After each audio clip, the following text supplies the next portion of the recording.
देखिए, सच्चाई है और प्रकृति का नियम भी है कि जो बच्चे हैं वो एक दिन जवान होंगे और जो जवान है वो समय के साथ बुढ़े भी होंगे। तो भारत की वृद्धजन आबादी में वृद्धि यानी कि बूढ़े लोगों की आबादी में बढ़ोतरी हो रही है। और वैसे भी आप देखें, हमारे देश में 140 करोड़ जनसंख्या हो गई है। तो इस टॉपिक के बारे में एक सामान्य चर्चा हम लोग करते हैं। और आप देखेंगे, भारत एक जनसांख्यिकीय परिवर्तन से गुजर रहा है और जिस पर तत्काल ध्यान देने की आवश्यकता भी है। और जबकि देश में जनसांख्यिकी पर सार्वजनिक चर्चा मुख्यतः युवा आबादी और जनसांख्यिकीय लाभांश पर केंद्रित रही है और तेजी से वृद्धि हो रही आबादी पर भी उतना ही ध्यान देने की आवश्यकता है। अनुमान है कि 2050 तक भारत में वृद्धजनों का अनुपात वर्ष 2011 के 8.6% से बढ़कर 20.8% हो जाएगा। और पश्चिमी देशों में लगभग एक सदी की तुलना में भारत में महज 20 से 30 वर्षों में घटित हो रही तीव्र वृद्धावस्था की गति वृद्धजनों के लिए पर्याप्त सामाजिक सुरक्षा प्रणालियों के विकास को पीछे छोड़ रही है। और भारत की वृद्धजन आबादी की आवश्यकताओं को पर्याप्त दृश्यता या नीतिगत प्राथमिकता नहीं प्राप्त हो रही है। और भारत में कुछ पूर्वी और दक्षिण पूर्वी एशियाई देशों के विपरीत सार्वभौमिक सार्वजनिक पेंशन योजना, व्यापक स्वास्थ्य बीमा या फिर वृद्धजनों के लिए सुदृढ़ सामाजिक देखभाल प्रावधानों का अभाव है। और उपलब्ध आंकड़े वृद्ध व्यक्तियों के लिए आवश्यक सेवाओं की उपलब्धता, पहुंच और सामर्थ्य स्वीकार्यता में गंभीर असमानताओं को उजागर करते हैं। ये असमानताएं भौगोलिक अवस्थिति, वर्ग, जाति, लिंग और औपचारिक रोजगार तक पहुंच जैसे कारकों से प्रभावित भी होती है। और जैसे जैसे भारत एक वृद्ध समाज में बदल रहा है, वित्तीय सुरक्षा, स्वास्थ्य सेवाओं और वृद्धजनों के लिए सामाजिक देखभाल में इन अंतरालों को दूर करना एक महत्वपूर्ण अनिवार्यता भी बन गई है। और देखिए, हमारे समाज में वृद्ध लोगों के साथ जिस तरह का दुर्व्यवहार किया जा रहा है, जिस तरह का उनके साथ व्यवहार हो रहा है, ये भी बड़ी चिंताजनक है। और देखिए, पुरानी पेंशन योजना और नई पेंशन योजना जो आई हुई है, नई पेंशन योजना का इसलिए विरोध किया जा रहा है क्योंकि आप देखते हैं कि उसमें कोई स्थायी जिंदगी भर पेंशन मिलती रहे इस तरह की व्यवस्था नहीं है।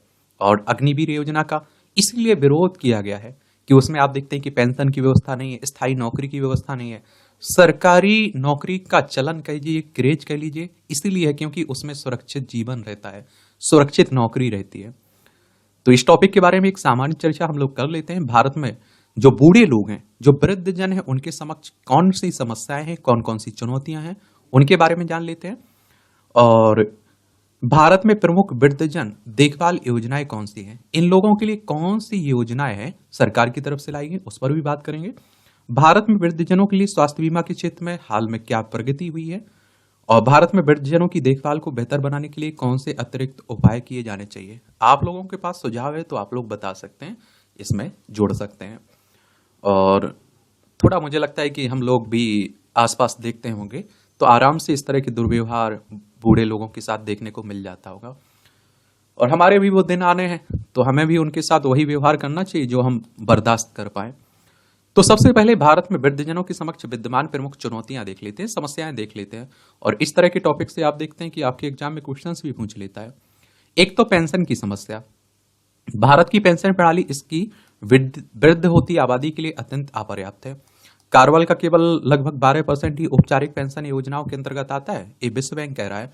और विश्व बैंक की बात करें तो अंतर्राष्ट्रीय वित्तीय संस्थान की बात हो रही, वॉशिंगटन डीसी में इसका हेडक्वार्टर देखने को मिलेगा। जुलाई 1944 में स्थापना हुई थी और जिसके कारण अधिकांश लोग वृद्धावस्था में वित्तीय सुरक्षा से वंचित रह जाते हैं, पैसे की किल्लत से। राष्ट्रीय सामाजिक सहायता कार्यक्रम वृद्ध गरीबों को मात्र 200 से 500 रुपए प्रति माह प्रदान करता है, जो जीवन यापन के लिए पर्याप्त नहीं है। अब देखिए, 200 से 500 रुपए महीने के लिए कहाँ पर्याप्त होते हैं। स्वास्थ्य देखभाल संबंधी बाधाएं, तो आप देखेंगे कि गैर संचारी रोगों का बोझ भारत के वृद्धजनों पर भारी पड़ रहा है।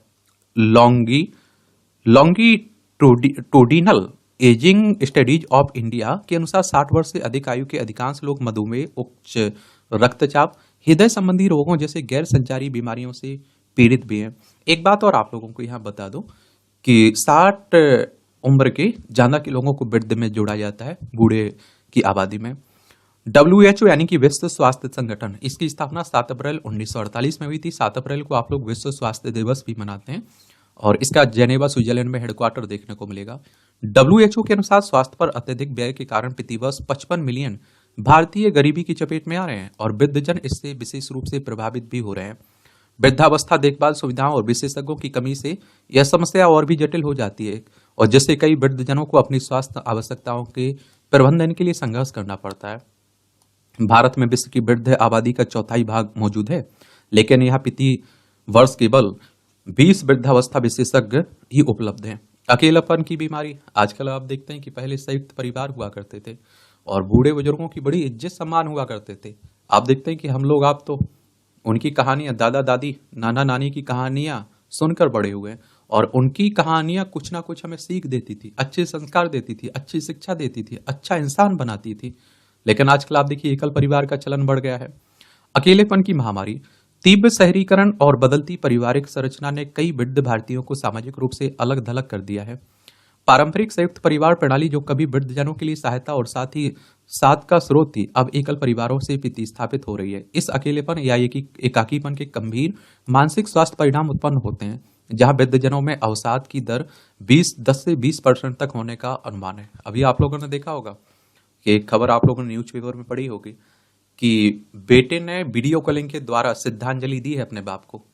आप देख रहे हैं वो अमेरिका में है, भारत नहीं आ पाया। आप समझ सकते हैं कि रिश्ते कितने बचे हुए हैं। कोविड-19 महामारी ने इस समस्या को और बढ़ा दिया और जिससे वृद्धजनों के लिए समुदाय आधारित सहायता प्रणालियों और सामाजिक संलग्नता कार्यक्रमों की आवश्यकता अनुभव की गई। तकनीक चालित विश्व में पीछे छूट जाना, जैसे जैसे भारत तेजी से डिजिटलीकरण की ओर आगे बढ़ रहा है, कई वृद्धजन स्वयं को डिजिटल डिवाइडेड के रॉन्ग साइड या फिर नकारात्मक पक्ष में पा रहे हैं। बैंकिंग सेवाओं से लेकर स्वास्थ्य देखभाल तक आवश्यक सेवाओं तेजी से ऑनलाइन होती जा रही हैं। लगभग 86% वृद्धजन डिजिटल प्रौद्योगिकी या कंप्यूटर का उपयोग करना नहीं जानते हैं। और देखिए, इस तरह के टॉपिक पर आप लोग निबंध लिख रहे हैं, आंसर राइटिंग कर रहे हैं, तो ये आंकड़े जरूर आप लोग बता दिया करिएगा। यह डिजिटल निरक्षरता न केवल सेवाओं तक उनकी पहुंच को सीमित करती है, बल्कि परिवार और मित्रों के साथ जुड़े रहने का उनकी क्षमता को भी बाधित करती है और जिससे उनका अलगाव एवं दूसरों पर निर्भरता और अधिक बढ़ जाती है। वृद्धजनों के साथ दुर्व्यवहार, ये सबसे ज्यादा देखने को मिल रहा है, आपके आसपास ही देखने को मिल जाएगा। वृद्धजनों के साथ दुर्व्यवहार भारत में बढ़ती चिंता का विषय है और जिस पर पर्याप्त सार्वजनिक चर्चा नहीं होती है। एल्डर्स हेल्पलाइन 1090 और एल्डर लाइन 14,567 द्वारा उपलब्ध कराए गए आंकड़ों से पता चला है कि लॉकडाउन के बाद वृद्धजनों के साथ दुर्व्यवहार में 251% की वृद्धि हुई है। ये आंकड़े मैं बार बार कह रहा हूं कि नोट कर लीजिए और आप लोग आंसर राइटिंग और निबंध में लिख सकते हैं, बता सकते हैं। वित्तीय शोषण, उपेक्षा और यहाँ तक कि शारीरिक दुर्व्यवहार भी व्याप्त है। माता पिता और वरिष्ठ नागरिकों का भरण पोषण तथा कल्याण अधिनियम 2007 के अधिनियम के बावजूद इसका परिवर्तन कमजोर बना हुआ है। दुर्व्यवहार करने वालों पर निर्भरता, प्रतिशोध के भय या फिर सामाजिक कलंक के कारण कई मामले रिपोर्ट नहीं किए जाते हैं, जो सदृढ़ सुरक्षात्मक उपायों और जागरूकता अभियानों की आवश्यकता को उजागर करता है। आवासन संकट, तो भारत में वृद्धजनों के लिए पर्याप्त और वहनीय आवासन एक गंभीर चुनौती है, जबकि समृद्ध लोगों के लिए सेवानिवृत्त समुदाय उभर रहे हैं। मध्यम और निम्न आय वाले वरिष्ठ नागरिकों के लिए ऐसे विकल्प सीमित हैं। मौजूदा आवासों में आप देखिए आयु उपयुक्त डिजाइन सुविधाओं जैसे कि रैंप, ग्रेव बार जैसे आपातकालीन प्रतिक्रिया प्रणालियों का अभाव सुरक्षा जोखिम पैदा करता है। वहनीय सहायता युक्त आवास सुविधाओं की कमी नियमित देखभाल आवश्यकता रखने वाले लोगों के लिए आवास विकल्पों को और अधिक जटिल बना देता है। अब देखिए भारत में प्रमुख वृद्धजन देखभाल योजनाएं कौन कौन सी हैं, ये भी देख लीजिए। और इस तरह की योजनाओं के बारे में आपको मालूम रहता है तो आप लोग बता दिया करिएगा, थोड़ा लोगों को जागरूक किया करिएगा। सामाजिक न्याय एवं अधिकारिता विभाग, तो अटल वायु अभ्युदय योजना एक समग्र योजना, वरिष्ठ नागरिकों के लिए एकीकृत कार्यक्रम, आश्रय, भोजन, चिकित्सा देखभाल और मनोरंजन प्रदान कर वरिष्ठ नागरिकों के जीवन की गुणवत्ता में सुधार के लिए एक गृहों की स्थापना करना। वरिष्ठ नागरिकों के लिए राज्य कार्य योजना, राज्यों संघ राज्य क्षेत्रों को वरिष्ठ नागरिक कल्याण के लिए अपने स्वयं की कार्य योजना बनाने के लिए प्रोत्साहित करना। राष्ट्रीय वायुश्री योजना, वरिष्ठ नागरिकों को शारीरिक सहायता और सहायता उपकरण प्रदान करना। आजीविका और कौशल विकास पहल, इसमें सक्षम वरिष्ठ नागरिकों के लिए गरिमापूर्ण पुनर्योजन और सामाजिक पुनर्निर्माण पर लक्षित कार्य समूह शामिल है। जागरूकता सृजन और क्षमता निर्माण, वरिष्ठ नागरिकों के लिए प्रशिक्षण, संवेदीकरण और राष्ट्रीय हेल्पलाइन एल्डर लाइन आप देखिए 14,567 देखने को मिलेगा। एक ग्रामीण विकास मंत्रालय, इसमें आप देखिए राष्ट्रीय सामाजिक सहायता कार्यक्रम, वृद्धों, विधवाओं और दिव्यांग व्यक्तियों को वित्तीय मदद देने की बात हो रही सहायता। इंदिरा गांधी राष्ट्रीय वृद्धा अवस्था पेंशन योजना, वृद्ध बीपीएल व्यक्तियों के लिए मासिक पेंशन की बात हो रही है।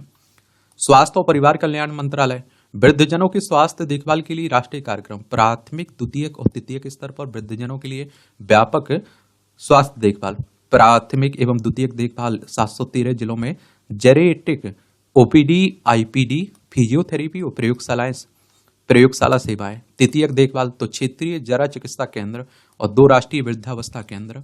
वित्त मंत्रालय, अटल पेंशन योजना 18 से 40 वर्ष की आयु के व्यक्तियों के लिए पेंशन योजना जो 60 वर्ष की आयु में गारंटीकृत पेंशन प्रदान करती है। आवासन और शहरी कार्य मंत्रालय, तो मॉडल भवन नियम 2016 भवनों और परिवहन सुविधाओं में वृद्धजनों के अनुकूल वातावरण के लिए मानक, अर्बन बस स्पेसिफिकेशन सेकंड 2013 वृद्धजनों और दिव्यांगों के लिए सुगमता हेतु लो फ्लोर बसें। प्रधानमंत्री आवास योजना, वरिष्ठ नागरिकों वाले परिवारों के लिए भूतल या फिर निचली मंजिल पर आवास आवंटन को प्राथमिकता। डे आप देखिए डे NULM वृद्धजनों सहित शहरी बेघरों के लिए आश्रय की बात होती है। अब देखिए भारत में वृद्धजनों के लिए स्वास्थ्य बीमा के क्षेत्र में हाल में जो प्रगति हुई है, इसमें भारतीय बीमा विनियामक विकास प्राधिकरण ने हाल ही में चिकित्सा बीमा पॉलिसियों की खरीद के लिए आयु सीमा हटा दी है और जिससे वरिष्ठ नागरिकों को व्यापक लाभ होगा। IRDAI के निर्देश क्या है? आयु संबंधी बाधा हटाना, पूर्व की आयु संबंधी बाधा हटा दी गई और जिससे आप देखिए 65 वर्ष से अधिक आयु के व्यक्ति भी अब स्वास्थ्य बीमा पॉलिसी खरीद सकते हैं। विशिष्ट उत्पाद, तो बीमा कंपनियों का विशिष्ट जनसांख्यिकी जैसे वरिष्ठ नागरिकों, छात्रों, बच्चों, प्रसूति के लिए उत्पाद विकसित करने का निर्देश दिया जाता है। पूर्व विद्यमान स्थितियों के लिए कवरेज, बीमा कंपनियों को भारत सरकार के राजपत्र प्रावधानों के अनुसार कैंसर और हृदयघात सहित सभी पूर्व विद्यमान चिकित्सा स्थितियों के लिए कवरेज प्रदान करना होगा। बीमा घनत्व और पैठ, इन उपायों से भारत में बीमा घनत्व और आप देखते हैं कि पैठ में वृद्धि होने की उम्मीद है। और प्रीमियम भुगतान के विकल्प, तो बीमा कंपनियों को प्रीमियम के लिए किस्तों में भुगतान का विकल्प उपलब्ध कराना होगा। यात्रा पॉलिसी, केवल सामान्य और स्वास्थ्य बीमा कंपनियों को ही यात्रा बीमा पॉलिसी प्रदान करने की अनुमति है। आयुष उपचार, तो आयुर्वेद, योग हो गया, प्राकृतिक चिकित्सा, यूनानी सिद्ध और होम्योपैथी के अंतर्गत उपचार के लिए कवरेज पर कोई सीमा नहीं है। और देखिए भारत में वृद्धजनों की देखभाल को बेहतर बनाने के लिए कौन से अतिरिक्त उपाय किए जाने चाहिए, ये भी देख लीजिए। सिल्वर इकोनॉमी को बढ़ावा देना, वरिष्ठ नागरिकों को बाल देखभाल, पारंपरिक शिल्प, मार्गदर्शन, भूमिकाओं जैसे क्षेत्रों में पुनः प्रशिक्षित करने तथा रोजगार देने के लिए एक राष्ट्रीय सिल्वर स्किल्स कार्यक्रम लागू किया जाए। 60 वर्ष से अधिक आयु के कर्मचारियों को नियुक्त करने वाली कंपनियों के लिए कर प्रोत्साहन प्रदान किया जाए। वृद्धजन उद्यमियों के लिए विशेष रूप से सरकार समर्थित सूक्ष्म वित्तीय योजना प्रदान की जाए। उदाहरण के लिए सिंगापुर की सफल वर्क प्रो योजना जो आयु अनुकूल अभ्यासों को क्रियान्वित करने वाली कंपनियों को अनुदान प्रदान करती है, को भारत के लिए अपनाया जा सकता है। यह दृष्टिकोण न केवल वृद्धजनों के लिए आय प्रदान करता है बल्कि उनके विशाल अनुभव का भी उपयोग करता है। एक वो आप लोगों ने कहावत सुनी होगी कि अगर आप देखते हैं किसी के द्वारा लिखी हुई आत्मकथा होती है तो आप सोचिए कि उसने पूरी जिंदगी का लिखा है। अगर वो 60 साल जिया तो उसने 60 साल का उसमें लिखा है और हम लोग एक किताब में पूरी जिंदगी पढ़ लेते हैं, उसके अनुभव पढ़ लेते हैं, उसके साथ क्या उसने किया, क्या रही है परिस्थिति, वो पढ़ लेते हैं। तो आप देखते हैं कि उसका जो अनुभव रहा होगा 60 साल का, 65 साल का, वो हमें मिलेगा, तो हमें भी फायदा मिलेगा। तकनीक सशक्त वृद्धजन देखभाल, वृद्धजनों के बीच डिजिटल साक्षरता में सुधार लाने के लिए राष्ट्रव्यापी डिजिटल दादा दादी पहल शुरू की जाए।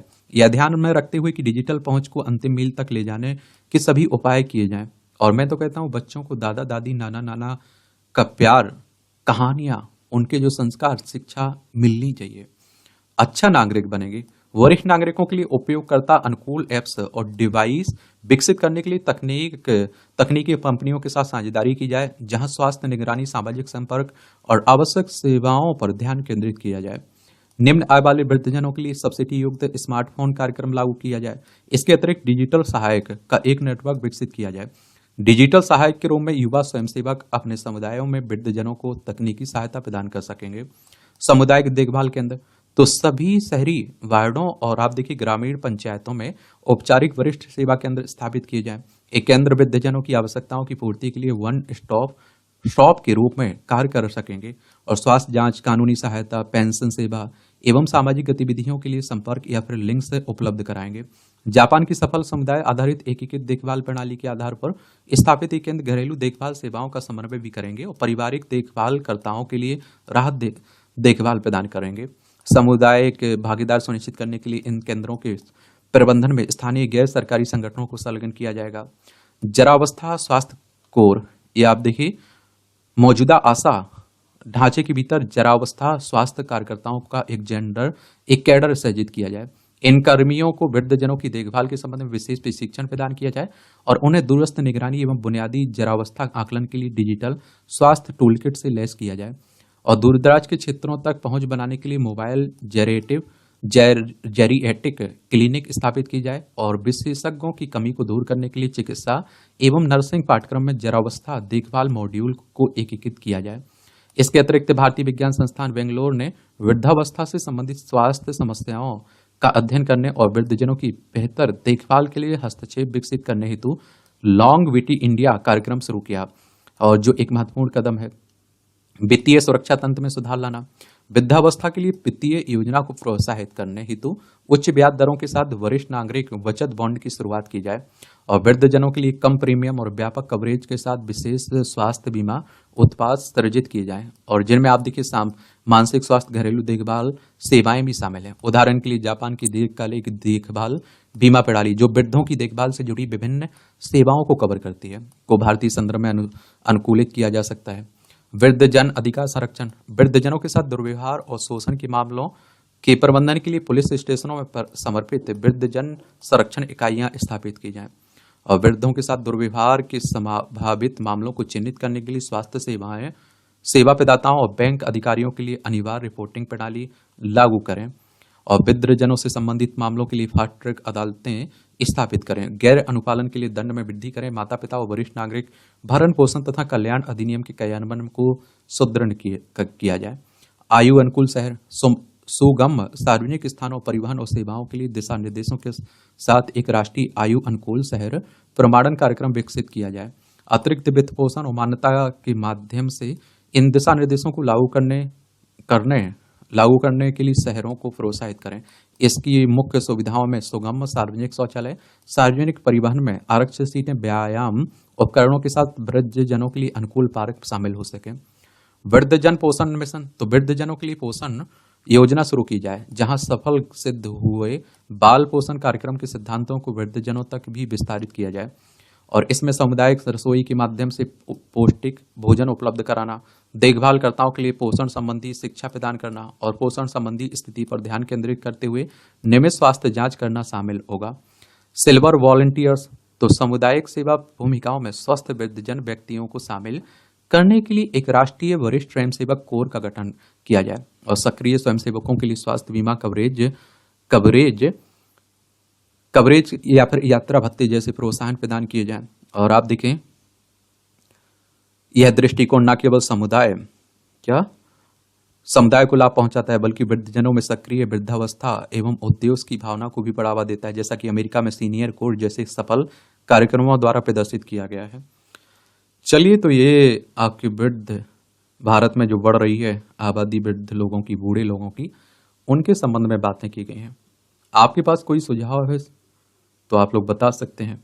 और देखिए, मुझे लगता है कि इस तरह के टॉपिक पर आपको अपनी सोच रखनी चाहिए बनाकर, क्योंकि कभी भी कुछ भी पूछा जा सकता है।